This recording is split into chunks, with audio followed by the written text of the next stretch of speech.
Hello folks, welcome to OTD, also known as On the Deck, where you can get all the sports you need in 10 minutes. My name is Adam Arduna. This is my mom, Gina. He is a journalist. She's the enthusiast. I am enthusiastic because there is a lot of sports to talk about. Yeah, every week right now we're just in that period where there's a just headline something going on from all different sports. It's not just football, as we are deep in the heart of football season. But we've got soccer that we need to talk about. The NBA season starts on the 17th. The official kickoff is the 17th. Next week. Preseason for NBA has been going on for a while. We just had the WNBA championship wrap up. Now we're in the postseason, the real heart of the postseason for Major League Baseball. And like I mentioned, we have the NFL, or at least football, that we And need to don't talk forget, about there's as well. all kind of college basketball drama too, but we can't even get to that. Yeah, so. It's just the tip of the iceberg. But again, that's the season we're in right now, as it's mid-October. It's the fall season. Everything's kind of jumbled up, bunched into one. And so we're going to get to some of these headlines here quickly. Let's talk about soccer, as that's one of the things that I mentioned here. USA took on Trinidad and Tobago the other day, and it was a World Cup qualifying match. And we, as a country, had a 97 percentile chance to get in or qualify for the World Cup. Trinidad was already out, and we somehow found a way to still lose that match 2-1. Well, what that says is Americans are exceptional. We can find the 3%. I mean, there was only a 3% chance that we would not qualify, and somehow we managed to find that 3%. Managed to lose to Trinidad and Tobago, like you said, who was already out, and then two other teams had to go ahead and do something crazy like lose. All of that happened, and at the end of the day, it wouldn't matter. People were like, well, even if Ecuador loses or this team wins, America is going to beat Trinidad and Tobago. We managed to lose 2-1. And everyone was talking about, at least the players were talking about, oh, well, the field was super wet. It was soggy. We couldn't get good traction. We couldn't kick the ball. There's no excuses. Excuses are like behinds. Well, actually, you know what the phrase is, but everybody's got one and nothing good comes out. No.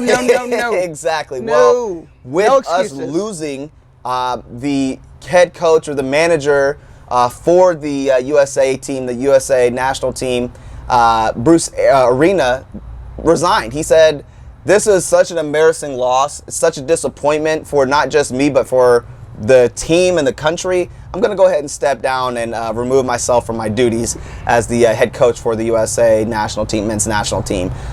It was ridiculous. Now, some people may say soccer is not the #1 sport in their eyes, at least in America, so it's not a huge deal. But there are a lot of people in this country that really are in for soccer, and it's USA pride, it's America pride. And so Americans want to win on international play. And so when you have a 97 percentile chance to win, there should be no excuses on that one. And so, well, let's be clear. Nobody here is going to watch the World Cup unless the Americans are in it. Correct. And I can remember it was 4 years ago, almost 3.5 years ago, and our neighbor down the street had a little kids party in the backyard. And I told you guys, I'm like, if we score, run out on the deck. Correct. And I remember you and Daddy running out yelling, "Goal!" And I'm in the backyard, a couple of houses down, going, "Goal!" Yes. There was something very exciting about it. But outside of it, now I'm not watching the World Cup. Nope. I could not care less about the World Cup. Well, and the thing about our team, which made it so hard to watch, was that we've got a legitimate roster. We've got players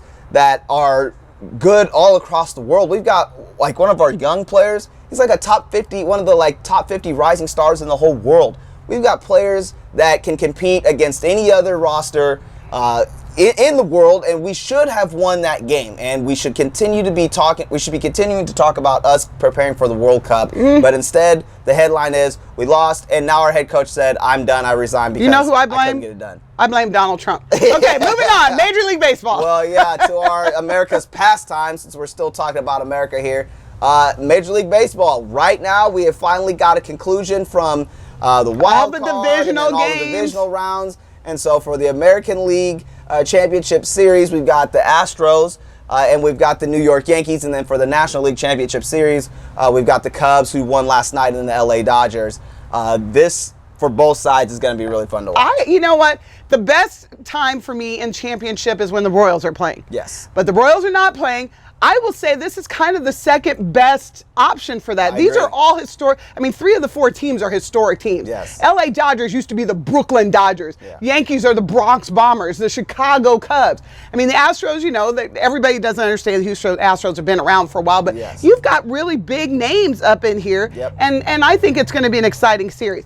I personally think that the Astros with Justin Verlander, and they've got this guy, Dallas Keuchel. I always want to call him two Keuchel.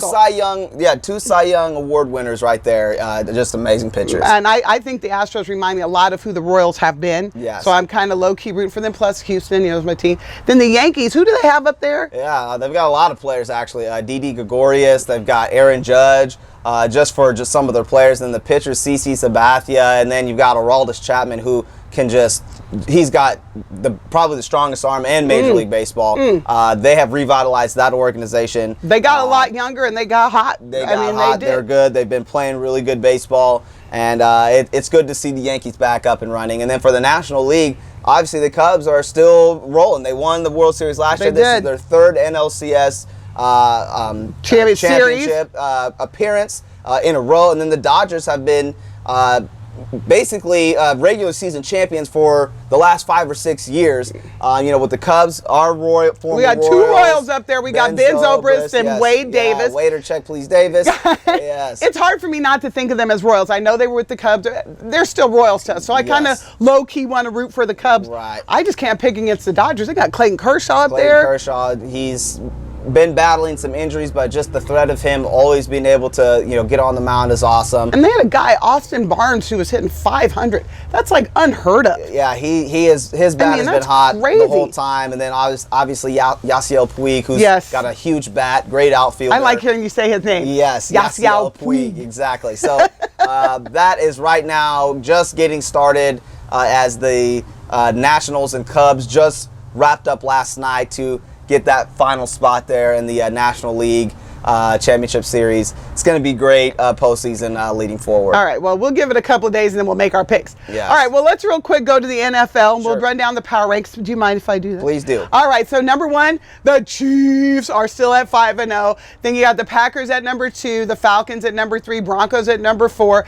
You got the Panthers, who were at 5. They just got beat last night. The Patriots at 6, the Steelers at 7, Eagles at 8. Eagles who just beat the Panthers, so I expect that to switch. Seattle Seahawks at 9, and then DC at 10. And of course, my Texans are right outside at 11. That's your power ranks. I know I do. But they're knocking. They're probably going to knock the Panthers out, so we're good. But your week 6 power rankings, and most important thing to remember is that the Chiefs. Number one, undefeated 5-0. So that's great. So let's go through some of these games here that are taking place this weekend. All right. One of the big games that I'm interested in, the Packers and the Vikings. Very historic teams, rivalry game there within that division. It's going to be a good one to watch. Got the Browns and the Texans. One of those games where Browns are desperate for a win, but probably not. Patriots, Jets, that's an interesting game there. Both teams are 3-2. Jets have always kind of given the Patriots problems there. Cardinals, Bucks, that's another good game that we would like to highlight. Adrian Peterson's first game as a Cardinal, and the Bucks are definitely in need of a win there. Rams, Jaguars, 2 young football teams. Surprise teams. Teams that have been playing very well. I've been on the Jags for a couple years as they've been getting older and better. You have. Kind of remind you of a college team, but the Rams as well, same situation there. Giants and Broncos, very similar to the Texans and Browns. You got a team that is 0-4 versus another team that's pretty good. Pretty hot right now. And playing in Denver is going to be tough for the Giants. And the Giants are desperate for a win as well. And then obviously our Chiefs and Steelers, that's a huge game as well. So there's a lot of football. There is a lot of football. Teams that have byes this week are the Bills, the Seahawks. Who else? The Bengals and the Cowboys are all have byes this week. Yes. All right, so real quick, I know we're getting short on time, but of the Browns who are 0-4 and the Giants who are 0-4, the Browns are at the Texans, the Giants are at the Broncos.